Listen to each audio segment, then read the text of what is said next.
রাসূলে পাক সাল্লাল্লাহু আলাইহি ওয়াসাল্লামের জন্মের দিন সুবহে সাদিকের সময় বিবি আমেনা তার ঘরের মধ্যে সম্পূর্ণ একা ছিলেন।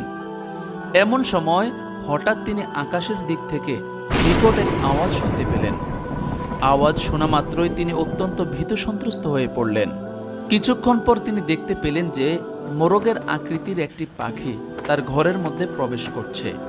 অতঃপর পাখিটি তার একটি পলক দিয়ে বিবি আমেনার মাথায় স্পর্শ করতে লাগলো এবং বিবি আমেনার মুখে কিছু মিষ্টি জাতীয় জিনিস তুলে দিল, যার কারণে বিবি আমেনার মন থেকে সমস্ত ভয়ভীতি দূর হয়ে গেল এবং তিনি বেশ আরাম বোধ করতে লাগলেন।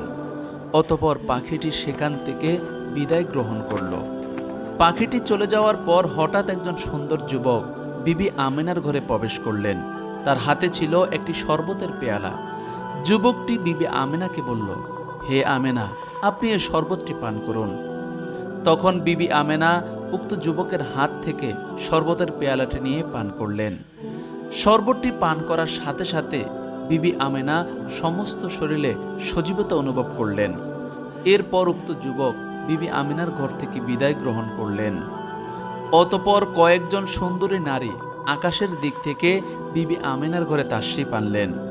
তাদেরকে দেখা মাত্রই বিবি আমেনা জিজ্ঞাসা করলেন, হে মহিষী নারীগণ, আপনারা কারা? আপনাদের পরিচয় দিন। জবাবে তারা বলল, আমরা হচ্ছি বিবি হাজেরা, মরিয়ম এবং আসিয়া আলাইহিস সালাম। তাদের পরিচয় পেয়ে বিবি আমেনা অত্যন্ত আনন্দিত হলেন।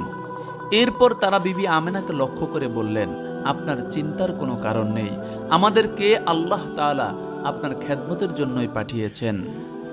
বিবি আমেনা তাদের কথা শোনা মাত্রই আল্লাহ তাআলার দরবারে শুকরিয়া আদায় করলেন। এরপর উক্ত জান্নাতি রমণীগণ বিবি আমেনার খেদমত শুরু করে দিলেন।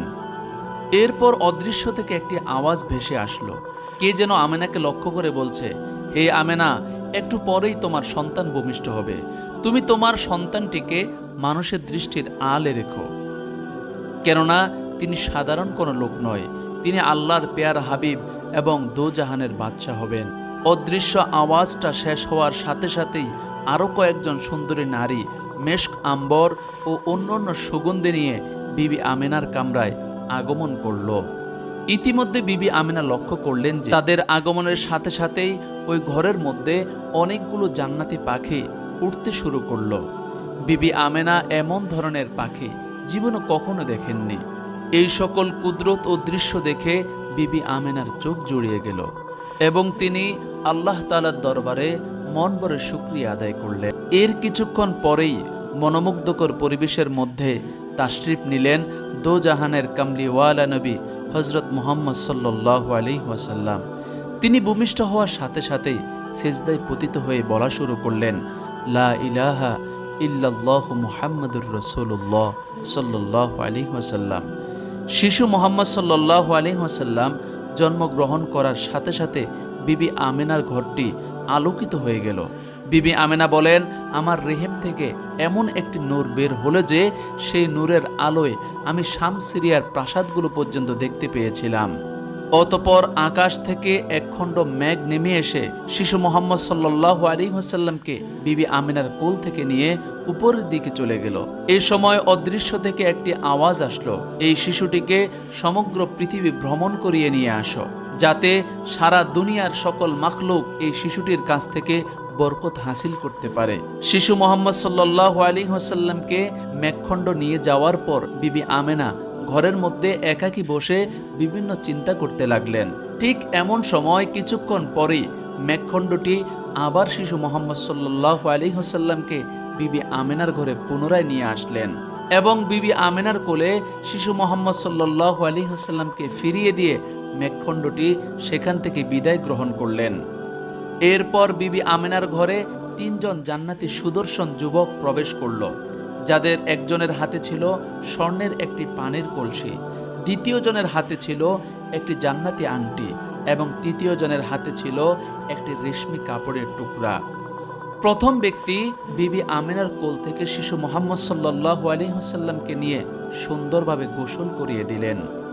অতঃপর দ্বিতীয় ব্যক্তি তার হাতে থাকা জান্নাতি আংটি দ্বারা শিশু মুহাম্মদ সাল্লাল্লাহু আলাইহি ওয়াসাল্লামের দুই কাঁধের মাঝে মোহরে নবুয়ত দ্বারা সিল দিয়ে দিলেন এবং তৃতীয় ব্যক্তি শিশু মোহাম্মদ সাল্লাল্লাহু আলাইহি ওয়াসাল্লামকে উক্ত রেশমি কাপড় দ্বারা পেঁচিয়ে দিলেন এবং পুনরায় তাকে বিবি আমেনার কোলে অর্পণ করলেন। তারা শিশু মোহাম্মদ সাল্লাল্লাহু আলাইহি ওয়াসাল্লামকে বিবি আমেনার কোলে অর্পণ করার পর তাদের মধ্য থেকে একজন শিশু মোহাম্মদ সাল্লাল্লাহু আলাইহি ওয়াসাল্লামের কানের কাছে গিয়ে আস্তে আস্তে বলতে লাগলেন, হে আল্লাহর হাবিব সাল্লাল্লাহু আলাইহি ওয়াসাল্লাম, আপনি আল্লাহ তাআলার শ্রেষ্ঠ ও সর্বশেষ নবী। যে আপনার উপর ঈমান আনবে সে দুনিয়া ও আখিরাতে উভয় জাহানে কল্যাণ ও মুক্তি লাভ করবে। পক্ষান্তরে যে আপনার বিরোধিতা করবে সে চিরস্থায়ী জাহান্নামী হয়ে যাবে। এই কথাগুলো বলার পর উক্ত যুবকগণ বিবি আমেনার ঘর থেকে বিদায় গ্রহণ করলেন। এদিকে হযরত মুহাম্মদ সাল্লাল্লাহু আলাইহি ওয়াসাল্লামের দাদা আব্দুল মুতালিব তার ঘরের মধ্যেই বসা ছিলেন। হঠাৎ তিনি একটি উঁচু আওয়াজ শুনতে পেলেন। আওয়াজ শোনার পরেই তিনি ঘর থেকে বাইরে বের হয়ে আসলেন এবং আকাশের দিকে তাকিয়ে দেখলেন যে ফেরেশতাগণ আল্লাহ তাআলার তাসবিহ পাঠ করছেন এবং আশপাশে যত মূর্তি ছিল সকল মূর্তিগুলো জমিনে লুটিয়ে পড়ে গড়াগড়ি খাচ্ছে। এই অবস্থা দেখে আব্দুল মুতালিব অত্যন্ত চিন্তিত হয়ে পড়লেন। ঠিক এমন সময় সে আকাশ থেকে একটি গায়েবী আওয়াজ শুনতে পেলেন। কে যেন বলছিল, হে দুনিয়াবাসী, এইমাত্র আল্লাহ তাআলার আখির নবী দুনিয়াতে তাশরিফ নিয়েছেন, যার কারণে পৃথিবীতে এমন অলৌকিক ঘটনা দেখা যাচ্ছে। এই আওয়াজ শোনার পর আব্দুল মুতালিব খানায় কাবার উদ্দেশ্যে রওনা করলেন এবং খানায় কাবার কাছে গিয়ে দেখলেন যে খানায় কাবা থরথর করে কাঁপছে। আব্দুল মুতালিব আবারও ভীত সন্ত্রস্ত হয়ে পড়লেন। এমন সময় তিনি আরেকটি গায়েবী আওয়াজ শুনলেন। কে যেন গায়েব থেকে ডাক দিয়ে বলছে, হে কুরাইশের সর্দার আব্দুল মুত্তালিব, তুমি ভীত হয়েও না, তোমার ভীত হওয়ার কোনোই কারণ নেই। গায়েব থেকে এমন সান্ত্বনা পেয়ে আব্দুল মুত্তালিবের চিন্তা একটু কমল। এরপর আব্দুল মুত্তালিব সেখান থেকে বিবি আমেনার খোঁজ নেওয়ার জন্য তার ঘরের উদ্দেশ্যে রওনা করলেন। তিনি আমেনার ঘরের কাছে গিয়ে দেখতে পেলেন যে কতগুলো সুন্দর পাখি আমেনার ঘরের চারপাশে ঘোরাঘুরি করছে এবং একখণ্ড মেঘমালা বিবি আমেনার ঘরের উপর ছায়াদান করছে। আর বিবি আমেনার ঘর থেকে মেশক আম্বরের ঘ্রাণ বের হয়ে চতুর্দিক মোহিত করে তুলছে।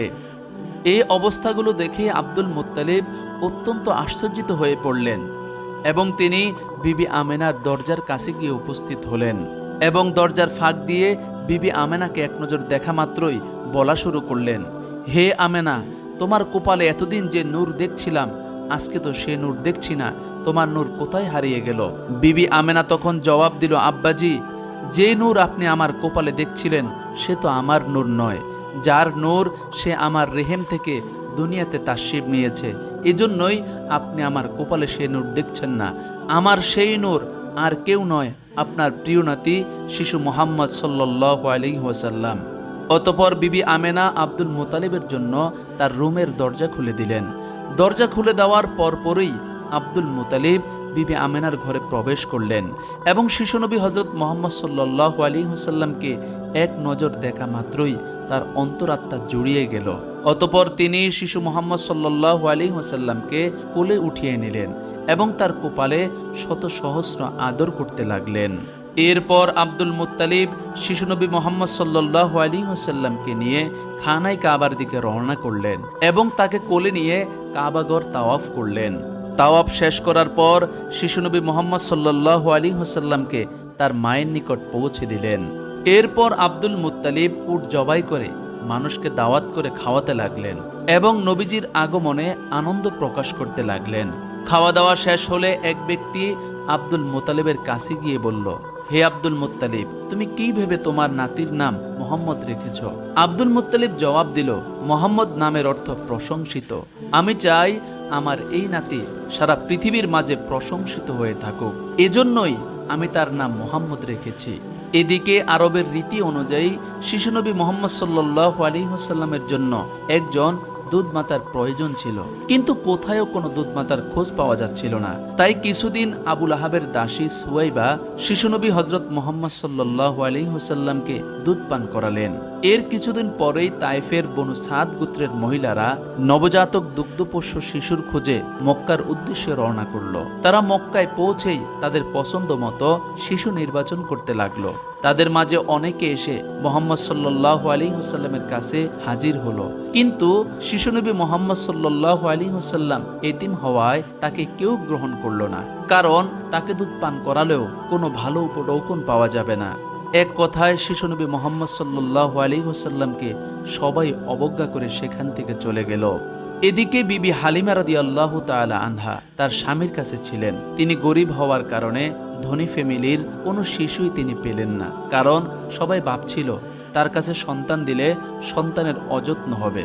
বিবি হালিমা রাদিয়াল্লাহু তাআলা আনহা কোনো শিশু না পেয়ে তার স্বামীকে লক্ষ্য করে বলল, আমরা কি খালি হাতেই ফিরে যাব?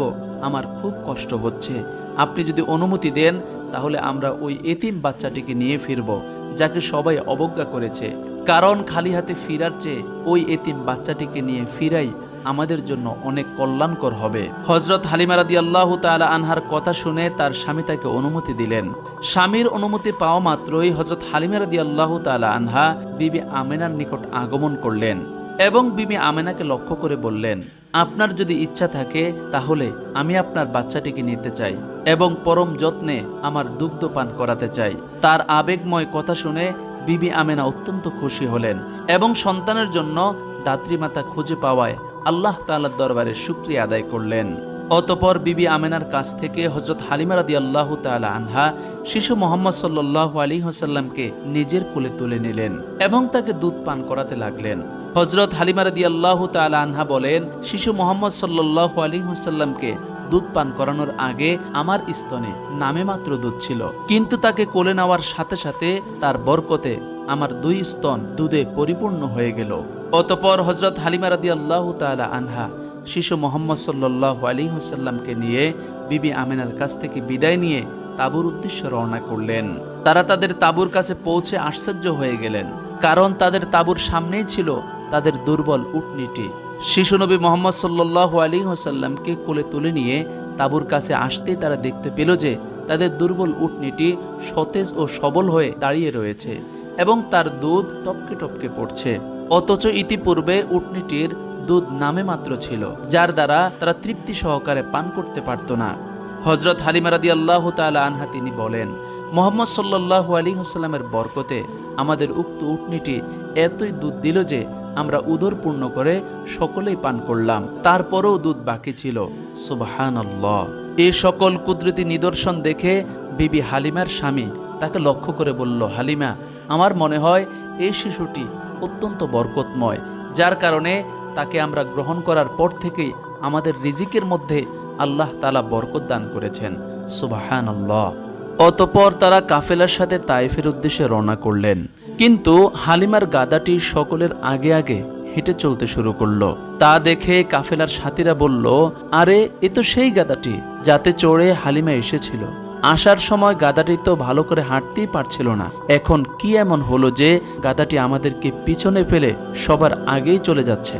হালিমা তাদের কথা শুনলেন, কিন্তু কোনোই জবাব দিলেন না। তিনি তায়েফের উদ্দেশ্যে সামনে অগ্রসর হতে লাগলেন। অতঃপর চলতে চলতে হালিমা বাড়িতে পৌঁছে দেখলেন আল্লাহ তাআলার অনুগ্রহে বাড়ির সকল ছাগলের পাল এবং পোষা প্রাণীরা মোটাতাজা হয়ে উঠছে এবং দুধ দোহনকারী পশুগুলোর ওলান দুধে পরিপূর্ণ হয়ে আছে। এসব দেখে হালিমার মন সম্পূর্ণ জুড়িয়ে গেল। তিনি আল্লাহ তাআলার শুকরিয়া আদায় করলেন। এরপর হালিমার গৃহে শিশুনবী মুহাম্মদ সাল্লাল্লাহু আলাইহি ওয়াসাল্লাম পরম যত্নের সাথে 2 বৎসর পর্যন্ত দুধ পান করলেন। এই সময়ের মধ্যে হালিমার মেয়ে সাইমাই শিশুনবী মুহাম্মদ সাল্লাল্লাহু আলাইহি ওয়াসাল্লামকে সকল ধরনের সেবা যত্ন করতেন, এমনকি বিকেল বেলা তাকে নিয়ে ঘুরে বেড়াতে বের হতেন। এভাবে দেখতে দেখতে দুধ খাওয়ার দিন শেষ হয়ে যাওয়ার পর হালিমা শিশুনবী মুহাম্মদ সাল্লাল্লাহু আলাইহি ওয়াসাল্লামকে দায়িত্বের খাতিরে মা আমিনার কাছে নিয়ে আসলেন। যদিও মুহাম্মদ সাল্লাল্লাহু আলাইহি ওয়াসাল্লামকে ছাড়তে তার মন মোটেও চাচ্ছিল না, কিন্তু করার তো কিছুই ছিল না। হালিমা মক্কায় এসে দেখলেন যে মক্কায় মহামারী চলছে এবং মক্কার আবহাওয়া খুবই খারাপ যাচ্ছে।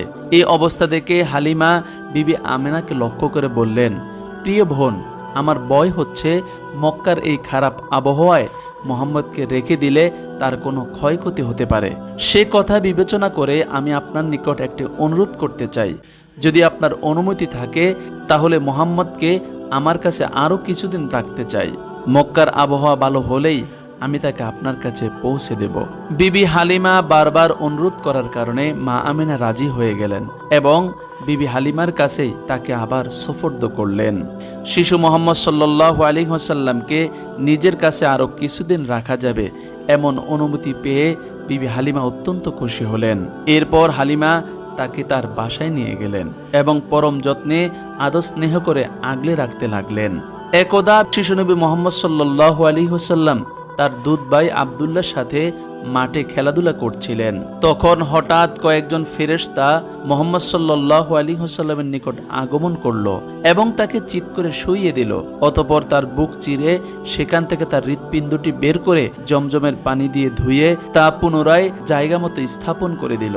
এই দৃশ্য দেখে দুধভাই আব্দুল্লাহ অনেক ভয় পেয়ে গেল এবং সে দৌড়ে হালিমার কাছে এসে বলল, আম্মাজান, ভাইকে কারা যেন হত্যা করে ফেলেছে। আব্দুল্লাহর মুখে এ কথা শোনা মাত্রই বিবি হালিমার মাথার উপর যেন আকাশ ভেঙে পড়ল। সে আর কাল বিলম্ব না করে দৌড়ে মাঠে গিয়ে উপস্থিত হলো। লক্ষ্য করে দেখল শিশুনবী মোহাম্মদ সাল্লাল্লাহু আলাইহি ওয়াসাল্লাম ভয় বিপন্ন অবস্থায় এক কোণে একটি পাথরের উপর বসা রয়েছেন। হালিমা তার কাছে গিয়ে জিজ্ঞেস করলো, বাবা, তোমার কি হয়েছে? আমার নিকট খুলে বলো, কোনো ভয় পাবে না। শিশুনবী মোহাম্মদ সাল্লাল্লাহু আলাইহি ওয়াসাল্লাম তারপরেও ভয়ে ভয়ে সবকিছু খুলে তার নিকট বর্ণনা করলেন। সকল বর্ণনা শুনে বিবি হালিমা সে নিজেও ভয় পেয়ে গেলেন। এরপর হালিমা তাকে তার বাসায় নিয়ে গেলেন।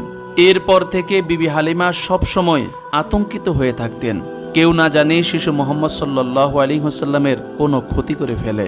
অতঃপর হালিমা রাদিয়াল্লাহু তাআলা আনহা পরিস্থিতি বিবেচনা করে বাধ্য হয়েই শিশু মোহাম্মদ সাল্লাল্লাহু আলাইহি ওয়াসাল্লামকে আমেনার কাছে ফিরিয়ে দিলেন।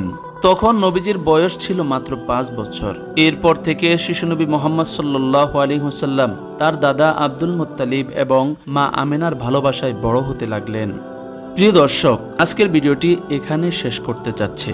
এই ভিডিওতে আমরা নবীজি সাল্লাল্লাহু আলাইহি ওয়াসাল্লামের জন্ম এবং শৈশবকালকে তুলে ধরেছি। আপনাদের সাপোর্ট থাকলে আগামীতে নবীজির জীবনের আরও বিভিন্ন অংশ তুলে ধরব ইনশাআল্লাহ।